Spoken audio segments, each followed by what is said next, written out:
Hey, Uncivilized Vitality with a gear review or recommendation of sorts. So you're always going to want some kind of rain gear, rain jacket and pants. I don't really recommend those.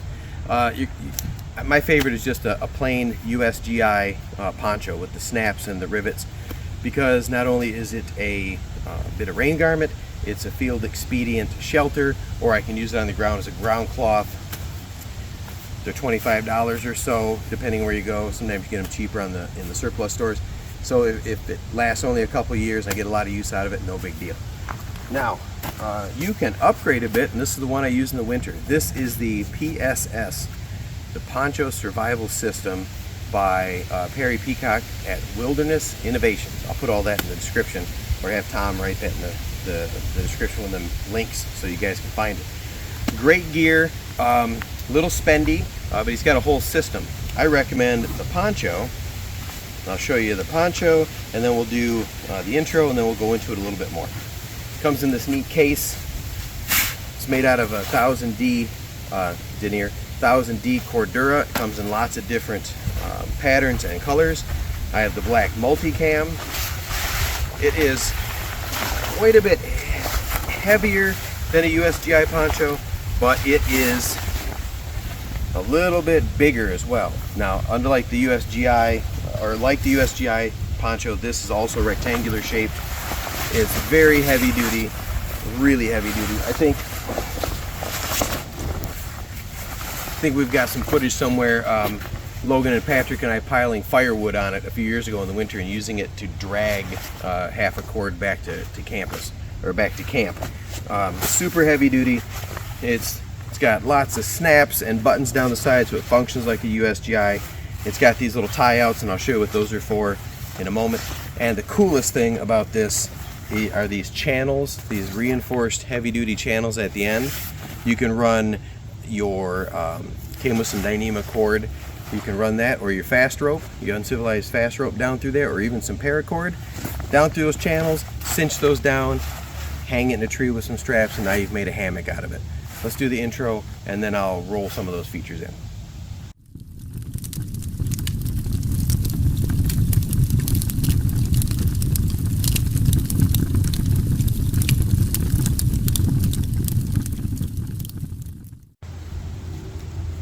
Alright, so what we've done here is I've got the, go ahead and pan that way a little bit, show them, I've got the poncho, the PSS poncho hung up, and now I'll show you what I've done here. I've just taken my 12 feet of Paramax, our Uncivilized fast rope, and I just threaded that through there, and then I cinched this all the way down, just kind of cinch it down.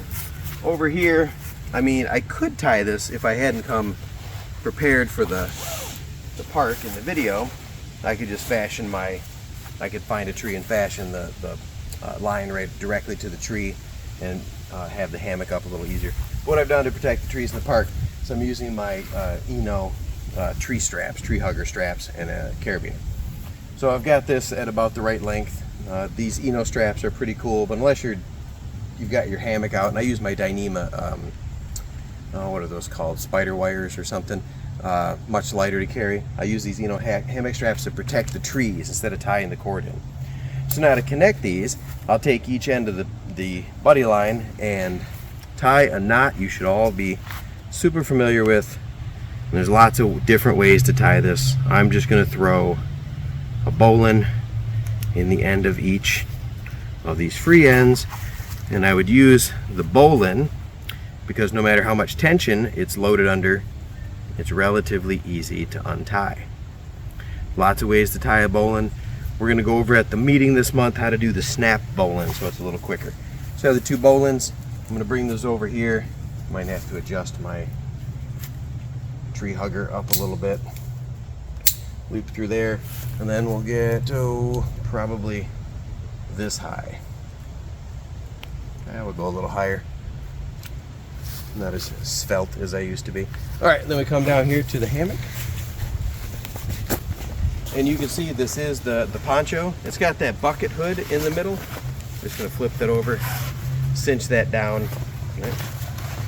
And then I've got my hammock. Now I wouldn't try this with a USGI poncho, but with this PSS from Wilderness Innovations, This is very comfortable to get into as a hammock. I mean, if I'm just, maybe the rain stopped long enough, I thought, well, I'll just throw a hammock up and sleep. Or we like that multiple use gear. This is something I can carry and use as a ground cloth to set my gear on, an emergency shelter. I could throw my USGI poncho above me, although normally I carry a lightweight tarp. But I could use this, maybe I want to sleep off the ground. Right? In the summertime, this is usually my winter gear, but in the summertime I will usually, or not usually, but occasionally I'll take just this as a poncho in case we get a rain, but I plan on sleeping under it, or sometimes if it's too buggy where we're at or too wet, I'll just get down in this hammock and sleep in this for the night. Now, in the winter, an underquilt's almost a necessity. Fortunately, Perry Peacock and Wilderness Innovation have a couple of other pieces of gear that'll make that a little easier. So let me go grab that. We'll hit pause and then I'll get that for you. All right, here's another, the second or whatever, another component of the PSS from Wilderness Innovations. This is their OSNI cloak.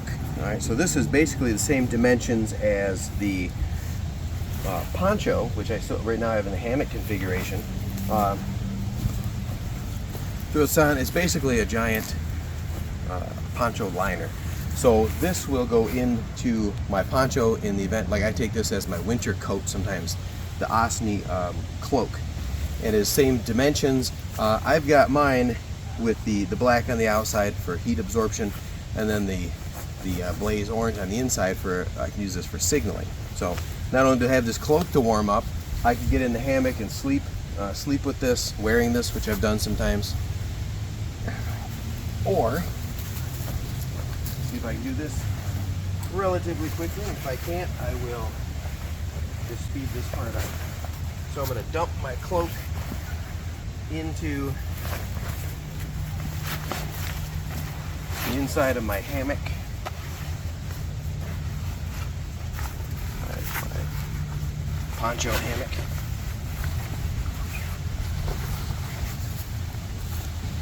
Then what I'm going to do is line these buttons up. And you can see this, maybe we come in a little closer. So I line these up. Now obviously I could do this with the black side out. This is going to end up with the orange side out, which I wouldn't do if I were stealth camping or trying not to make a visual nuisance of myself. I would turn the orange in. We're going to go up one side of the PSS, and then I'm going to go up the other side of the PSS. Let's see if I can work buttons. There we go. Snaps evidently were too technical for me. So you can see this doesn't take long. There's a variety of colors with the OSNI cloak. They're slightly waterproof, or water resistant I should say, but the cloak, the poncho itself is 100% waterproof. They've got, go to Wilderness Innovations, check out some of his videos. He's got pictures of his son or someone standing in a waterfall for like 15 minutes wearing the poncho and stay dry underneath.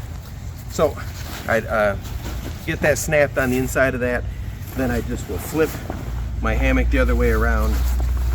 And now when I get down into my poncho hammock, I'll sink down inside that OSNI cloak, and I've effectively, without having to string it up the end, I've snapped in an underquilt.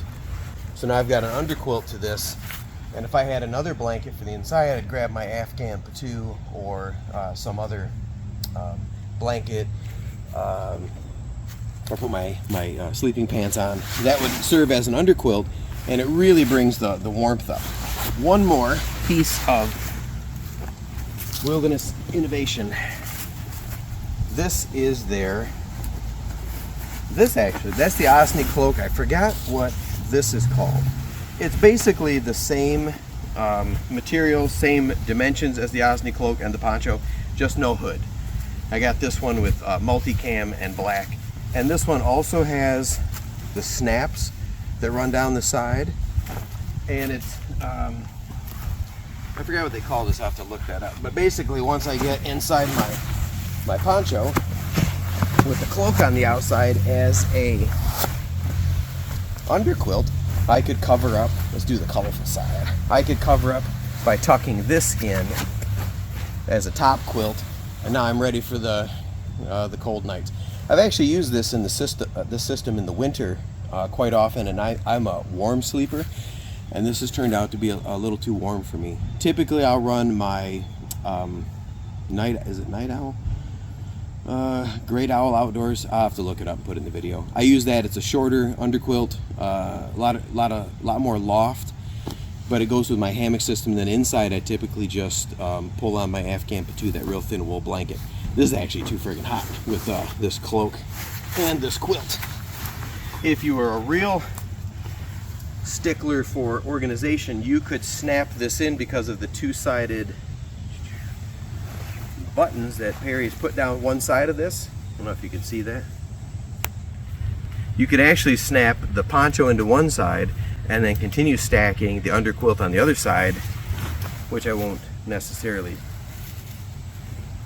You know what, we can do it. I know my wife is excited for me to continue with the length of this video, so let's do it. Actually, just show a couple here, honey. Come a little closer.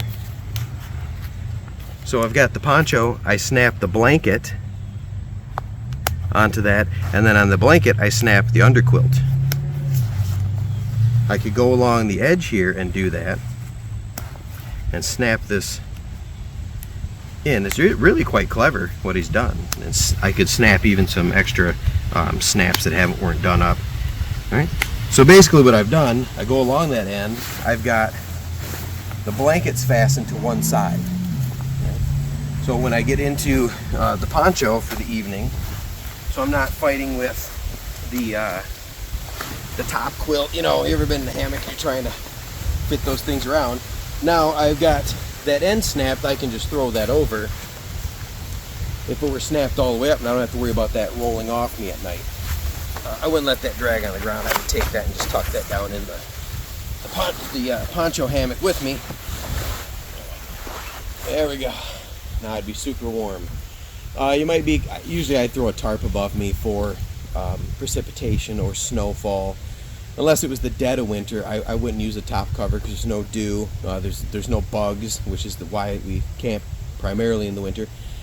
And this would be plenty warm. If I were using this in the summer, I would require a bug net. My DD hammock has a built-in bug net, so I'm closed in there, and I typically wouldn't use this much insulation in the summer.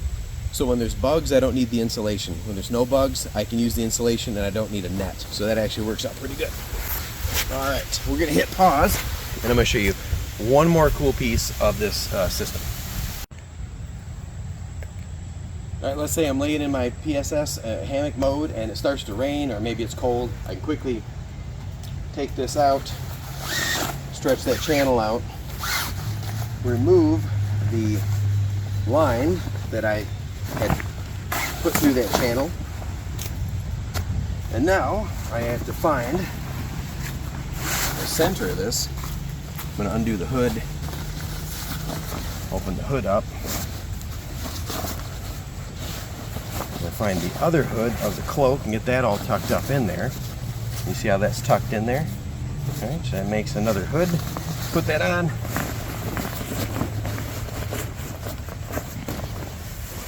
And then I could, again, I could snap all the way down with these little buttons, line them up, and snap this cloak closed so that I am all insulated in Perry Peacock's wonderful system. But I'll be honest with you, and the people that know me, I would die inside this. I'm already starting to have a little bit of a stroke. Heat stroke. Normally what I would do is I would take one of my uncivilized fast ropes that I use to hang the hammock in the first place, or hang the poncho, because just to gather it around me, and then I just use that as a belt. I'm just going to throw that around.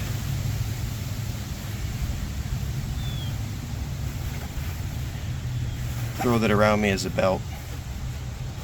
It just kind of holds the holds the whole thing in place. Little lark's head, collapse that into a reef knot. You could just tie a square knot around there too at both ends, like you're tying a martial art belt or something. And then I would kind of drag this up. And then I've got,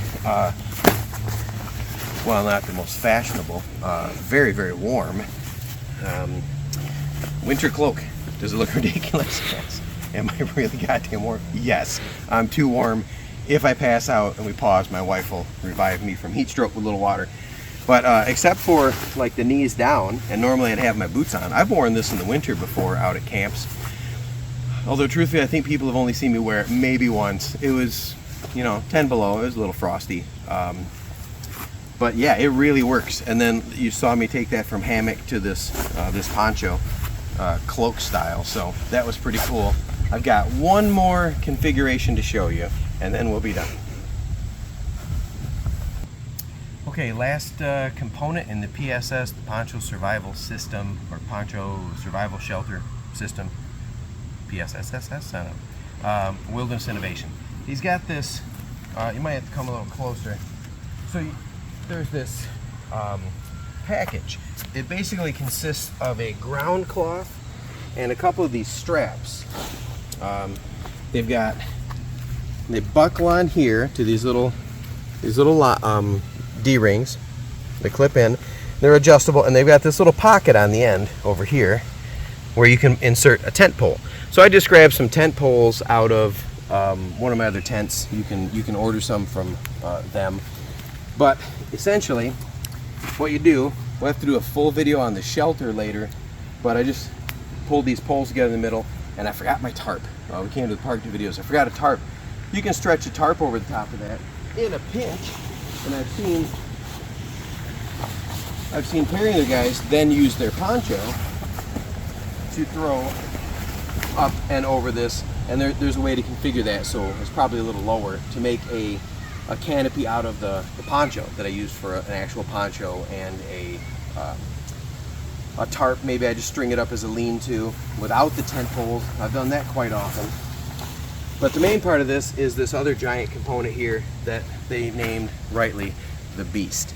This is a 3, maybe even 4 inches of foam inside this really tough nylon mesh. It rolls up. It's got these 2 buckles. I'm gonna let that loose, and it sits on the exact footprint of this ground cloth. So I can lay this sleeping pad out on the ground cloth, and then the sleeping pad is also comes with these D-rings. So I have another set of those straps that I think hook to the bottom of that poncho and hold it up as the tarp. I'm not sure. They may sell a separate tarp for this frame. Usually what I do is when I do take the Beast, I'll lay that out, and then I will string the poncho up in just a long lean-to style, or maybe a fly-in A-frame over top of this situation.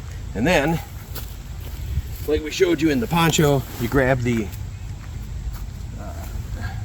sleeping cloak, you tuck that over top, and it, just like on the poncho, it's got buttons down one side that correspond to buttons along the side of the Beast. So you can have a nice, you can button those in, snap those in, not buttons, snap those in, and then have yourself a nice sleep without worrying about your blanket coming off. And that kind of holds it down along the side. So, well, I haven't had enough heat. Let me demonstrate this. And then I can get down on my sleeping mat and throw my blanket up and over. And if it snapped down the side, I don't have to worry about it coming loose or catching drafts. And then I can sleep. It's actually pretty comfortable. All right, so I can't lay there. If I had brought my tarp, I don't plan these videos out well enough. If I had brought my tarp, I'd show you how you throw it up with a couple poles. I've even lashed some sticks together in a frame and put a tarp up. Typically a lean-to is enough for me. The one drawback, which most of you have spotted already, is the Beast itself. This thing is gigantic. It's okay for, it's definitely not for hiking. Perry, I think they're out in Utah up in the desert, so they don't need, you know, it's not northern Michigan, they don't need a lot of extra weather gear, so they'll take the beast out. But it's good for car camping, horseback camping, maybe short distance hiking, like we call it adventure camping, where we'll hike in maybe just a few miles and set up a base camp. Then it would be worth lugging the beast in, especially if you're going to have a day of a lot of physicality and you're going to need a good night's sleep. This thing is going to beat a closed cell foam or inflatable air mattress hands down. The one drawback, like I mentioned, is the actual size of the beast itself. But you can see with this ground pad, the beast sleeping pad, and the Osni or the sleeping blanket, I could put that cloak on this bedroll, or that blanket directly on this bedroll. And if I had configured the poncho right, I'll have to review that and do another video. If I configured the poncho right with the Osni cloak on it, then I would have some insulation above me as well. I think that'd be quite toasty. I haven't tried this in its full wilderness glory yet, but this winter coming up here in Michigan, I have some plans to try it. So I think it'll work quite well. I sleep on this all the time. I have one, my wife Carrie Ann has one, and we take these camping and we will snap them together, so we just make kind of a double wide bed in our actual tent, or under a tarp with a larger ground pad. So that's the beast. We went over the poncho. Comes in different patterns, different lengths, different sizes. The Osni cloak, or the poncho liner that snaps in there, the blanket, and then you can get tent poles yourself, or this ground cloth shelter system from Perry Peacock Wilderness Innovation. I think that's everything. I'll do another video when I actually bring my tarp and show you how to set that up. But this would be the main piece of gear you're carrying. Maybe you stack one of the blankets and the poncho next to it. That's your entire, it's your coat, it's your shelter system, it's your rain gear. It's a pretty good system. So if you're looking to spend a little coin on something quality that'll last you a lifetime, it's got a very good lifetime warranty, check out Wilderness Innovation, and I'll put the links and stuff in the description. If that was of interest, you want me to do more of those types of gear reviews or opinions, let me know in the comments and we'll start doing those sorts of things, because I have used lots and lots of gear over the years. I'm pretty picky about some of it, so if you just want to listen to me ramble. Okay, that's it. Like and subscribe, share, and that's all.